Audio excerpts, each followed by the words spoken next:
Frisson numéro 4. Potion de la jungle. En 1980, un homme haïtien nommé Clervius Narcisse s'est approché de sa sœur Angelina dans un marché public. C'était la première fois qu'elle le voyait depuis sa mort, il y a 18 ans. Quand elle lui a demandé où il était passé, il a dit qu'il était maintenant un zombie revenu d'entre les morts. Elle ne l'a pas cru jusqu'à ce qu'il soit capable de lui dire son surnom d'enfance. C'était bien lui après tout. Voici l'incroyable histoire vraie de son frère zombie. En 1962, Clervius va à l'hôpital local pour une fièvre et des douleurs corporelles. Il est examiné puis renvoyé chez lui. Le lendemain, il est déclaré mort par 2 médecins formés par des médecins américains. Selon Clervius, il pouvait entendre les médecins parler au-dessus de son cadavre. Il pouvait sentir le drap qu'on tirait sur son visage et il a entendu sa sœur pleurer. Il est resté conscient tout le temps, mais il ne pouvait pas bouger, pas même pendant ses funérailles, pas même pendant son enterrement, pas même pendant sa résurrection. C'est exact, j'ai bien dit résurrection. Quelque temps après sa mort, Clervius a été retiré de sa tombe. Ses ravisseurs l'ont battu et forcé à travailler dans une plantation de canne à sucre avec d'autres esclaves zombies au même destin.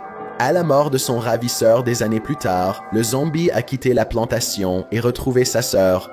C'est la version de Clervius, mais voici ce qui s'est réellement passé. Clervius pensait vraiment être un zombie, mais il a sans doute été empoisonné avec une concoction faite d'herbes dangereuses de la jungle. Ces herbes ont ralenti son rythme cardiaque et l'ont plongé dans un coma, c'est pourquoi les médecins ont pu le déclarer mort. Il a ensuite été retrouvé par celui qui l'avait drogué et forcé à intégrer un réseau d'esclavage. Ses ravisseurs l'ont maintenu sous drogue, lui faisant croire qu'il était un zombie et le forçant à travailler gratuitement durant des années. Un professeur de Harvard nommé Wade Davis essayait de résoudre ce mystère. Il a sollicité l'aide d'un sorcier vaudou d'Haïti qui prétendait fabriquer une poudre à zombies.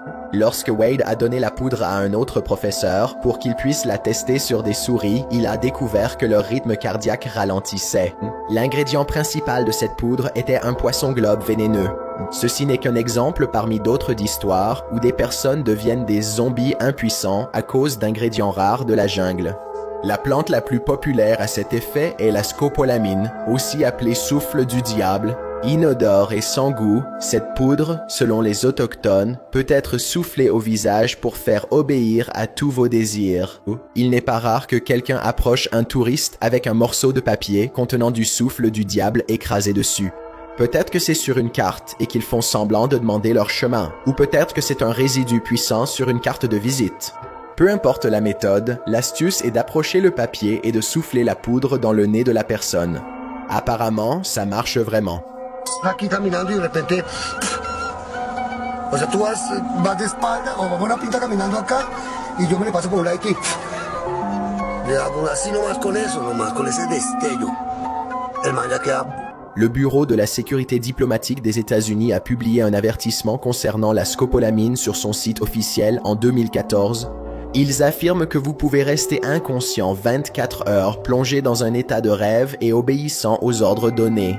En février de cette année, 2 femmes en Colombie ont été arrêtées pour avoir utilisé le souffle du diable afin de transformer leurs victimes en zombies et de les voler. Nini Johanna Rey Sanchez, 33 ans, et Jenny Rodriguez Funk Lasquez, 29 ans, étaient 2 femmes qui droguaient les boissons d'hommes seuls dans des boîtes de nuit et des bars.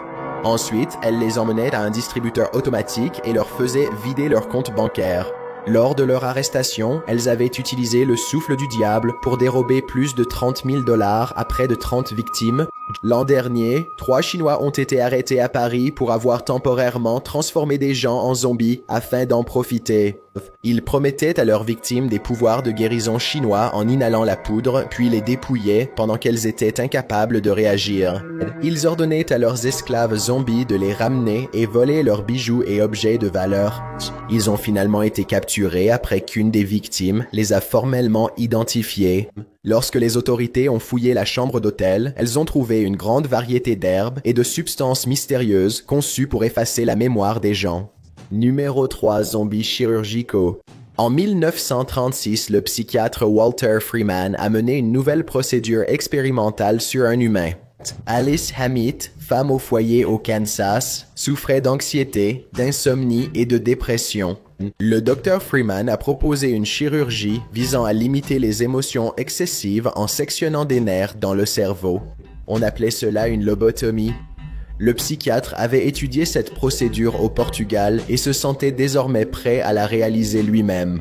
Pour cela, il a percé des trous dans le crâne d'Alice et inséré un instrument médical tranchant, le loquitum, dans son cerveau. Ils ont alors constaté qu'elle paraissait bien plus calme. Le processus a duré environ 1 heure et a été considéré comme un succès. Freeman a ensuite réalisé environ 3500 lobotomies pour prétendument guérir les gens de leurs émotions jugées excessives. Bien que seul 1/3 de ces lobotomies aient été jugées réussies, la communauté médicale a commencé à promouvoir la procédure comme un bon traitement pour de nombreuses maladies mentales. Par succès, Freeman signifiait simplement qu'il pouvait quitter l'hôpital seul. La plupart n'y arrivaient pas. Au lieu de cela, ils étaient complètement zombifiés ou mouraient. Plus tard, Freeman a développé un nouveau style de lobotomie prétendument amélioré, utilisant un pic à glace au lieu d'un lectome. La lobotomie transorbitale se réalisait en moins de 10 minutes. Pour cette procédure, Freeman piquait stratégiquement certaines parties du cerveau en passant sous l'œil avec un pic à glace. Avant que tout cela ne soit fait, la méthode préférée n'était pas un type d'anesthésie générale, mais plutôt d'administrer des chocs électriques à la tête d'une personne jusqu'à ce qu'elle soit trop sonnée pour ressentir quoi que ce soit. Les lobotomies au pic à glace laissaient une personne avec 2 yeux au beurre noir, mais elle ne perdait jamais la vue parce que l'angle d'insertion du pic à glace n'endommageait pas l'œil lui-même. Cependant, le résultat réel de l'opération variait considérablement. Parfois, une personne restait complètement inchangée, mais d'autres fois, elle se retrouvait sans aucune personnalité. C'est-à-dire que, s'il ne mourait pas de choc ou d'infection, beaucoup de personnes étaient effectivement transformées en zombies malgré le faible taux de réussite. Les lobotomies étaient populaires faute d'autres traitements pour les maladies mentales. Dans les années 1930, elle était même conseillée comme remède universel, de la tension aux crises de larmes. Ces informations étaient scientifiquement reconnues et publiées dans un article du New York Times sans contestation à l'époque. De 1949 à 1952, au sommet de sa popularité, environ 50 000 Américains ont été victimes d'une lobotomie.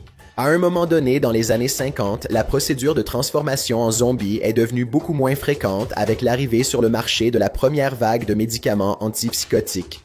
Freeman refusa d'abandonner la chirurgie et modifia seulement son approche marketing. Le docteur Freeman convainquait encore les gens de subir des lobotomies dans les années 50, les présentant comme la prévention idéale contre les maladies mentales.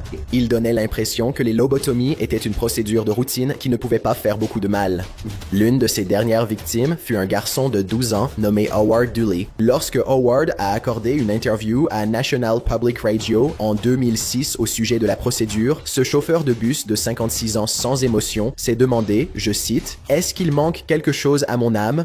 Le nombre précis de zombies créés par les lobotomies de Freeman est inconnu, mais il atteint sûrement des milliers.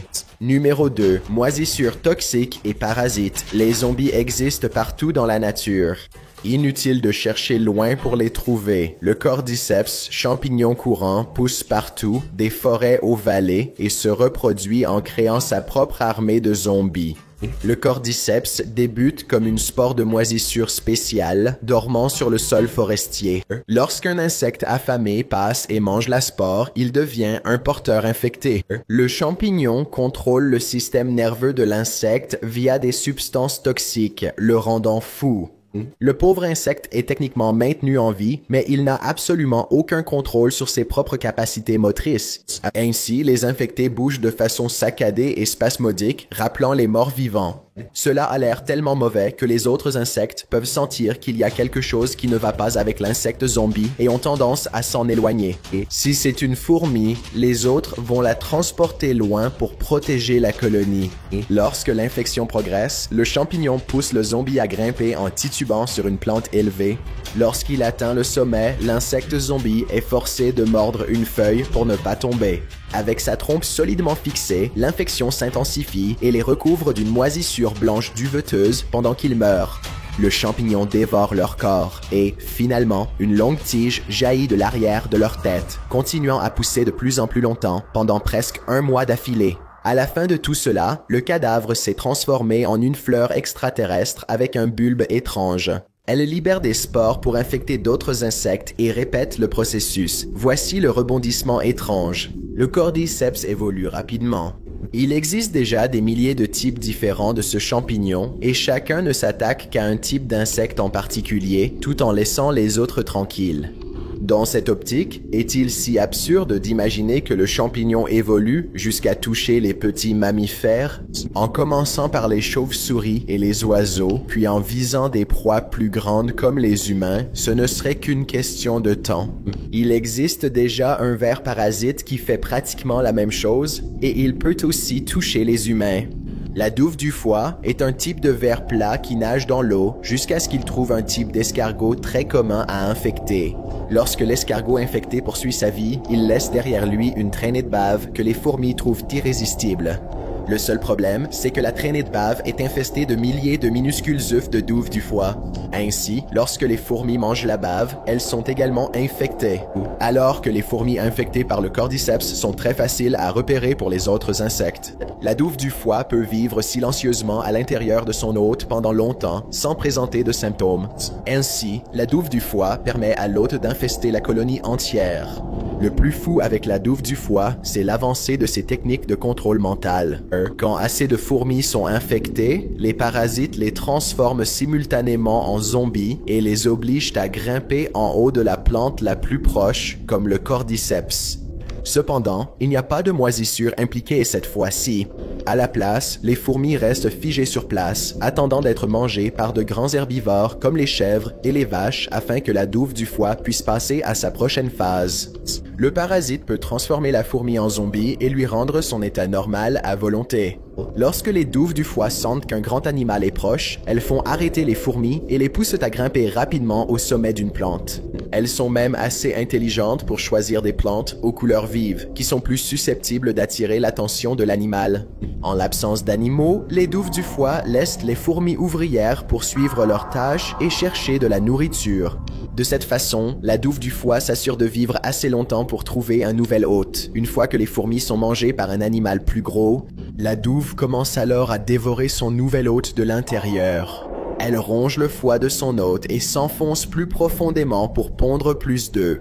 Après plusieurs mois, les œufs se mélangent aux matières fécales et sont expulsés à travers les intestins. Si l'animal défèque près de l'eau, les œufs éclosent et cherchent d'autres escargots à infecter. C'est alors que vous intervenez. Les humains sont souvent infectés par les douves du foie en mangeant des plantes d'eau douce comme le cresson cru, en lavant des légumes avec de l'eau contaminée ou en buvant eux-mêmes de l'eau contaminée. Une fois à l'intérieur, les douves traversent et dévorent le foie humain, comme chez tout autre hôte. Du moins, c'est ainsi que les choses se passent pour l'instant. Combien de temps faudra-t-il encore avant que la douve du foie ne découvre comment remonter un peu plus haut dans le corps humain, disons jusqu'au cerveau? Cela pourrait être notre première façon de devenir nous-mêmes des zombies infectés. Numéro 1, celle de bain. À la fin du mois de mai 2012, Rudy Eugène, âgé de 31 ans, s'est disputé avec sa petite amie un vendredi soir. Le samedi, il deviendrait un zombie. À 2 heures du matin, la petite amie de Rudy a dit à la police qu'il fouillait frénétiquement leurs vêtements, paniqué. Il a dit qu'il allait chez un ami. 4 heures plus tard, il a invité son ami à l'accompagner à l'Urban Beach Weekend, un événement sur la plage de Miami où 200 000 personnes célèbrent le Memorial Day pendant tout le week-end. Son ami travaillait, Rudy est donc parti seul. Quand la berline violette de Rudy est tombée en panne plus tard ce matin-là, il a laissé sa voiture et est allé à la fête à pied. Rudy a eu très chaud et a décidé d'enlever ses vêtements en traversant l'autoroute. Même son permis de conduire a été laissé derrière lui. Lorsqu'il est arrivé au bout d'une bretelle de sortie, il s'est arrêté sous un passage inférieur ombragé pour se reposer. Un sans-abri de 68 ans l'observait. Rudy était nu lorsqu'il entra dans sa rage de zombie. D'abord, il a roulé l'homme sans-abri sur le trottoir et a commencé à lui enlever ses vêtements. Après une rafale de coups de poing, Rudy a traîné l'inconnu plus loin sur le trottoir et l'a attaqué de nouveau. Il s'est alors penché et a mordu le visage de l'homme. Après quelques minutes, un témoin nommé Larry Vega est passé à vélo. Il a crié à Rudy de descendre, mais, je cite, le gars continuait juste à manger l'autre gars comme s'il arrachait sa peau. Larry a même comparé l'attaque à un épisode de la série The Walking Dead.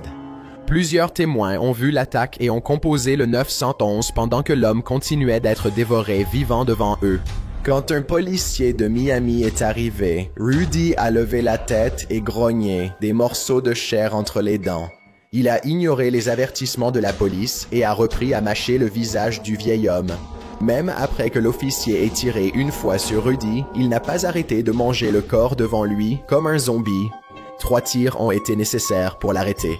Lorsque les toxicologues ont examiné le corps de Rudy, ils n'ont trouvé aucune trace de sel de bain comme on s'y attendait. Les sels de bain, vendus comme produits apaisants, peuvent aussi être fumés ou injectés pour reproduire les effets des amphétamines. Pourtant, comme le dit Bruce Goldberger, le directeur de la toxicologie en Floride, il existe des milliers de substances chimiques possibles qui pourraient être utilisées dans les sels de bain et ils n'ont testé le corps de Rudy que pour les plus courantes. Il aurait donc pu être sous l'influence de sel de bain. Les premiers rapports mentionnent aussi des comprimés non digérés dans son estomac. Parallèlement, la petite amie de Rudy affirme qu'il y a forcément eu du vaudou ou une drogue imposée. Elle a dit que Rudy craignait Dieu et n'aurait jamais agi ainsi de son propre chef. L'homme sans abri, dont le nom était Robert Popo, a été complètement dévoré du menton jusqu'au front. Il a survécu de façon incroyable, bien qu'il lui manque désormais presque tous ses traits du visage, ainsi que la vue. Avant que tu partes, je voulais te parler du concours que j'organise. Merci d'avoir regardé, laisse un like pour montrer que tu as vu la vidéo en entier. Abonne-toi, je publie des vidéos chaque semaine. Je m'appelle Chills et je vous remercie pour votre soutien en offrant 3 cartes cadeaux Amazon.com de $100. La participation est gratuite et tu peux t'inscrire au concours via le lien en bas de la description. Peu importe quand tu vois cette vidéo, topcoins.net/giveaway te redirigera toujours vers mon concours le plus récent. Consultez les conditions sur la page liée pour tous les détails. Si tu veux me suivre sur les réseaux sociaux, mon Twitter est UIT_chills et mon Instagram est DylanIsChillinYT avec des underscores à la place des espaces. Envoie-moi un message privé pour toute question ou suggestion. À bientôt.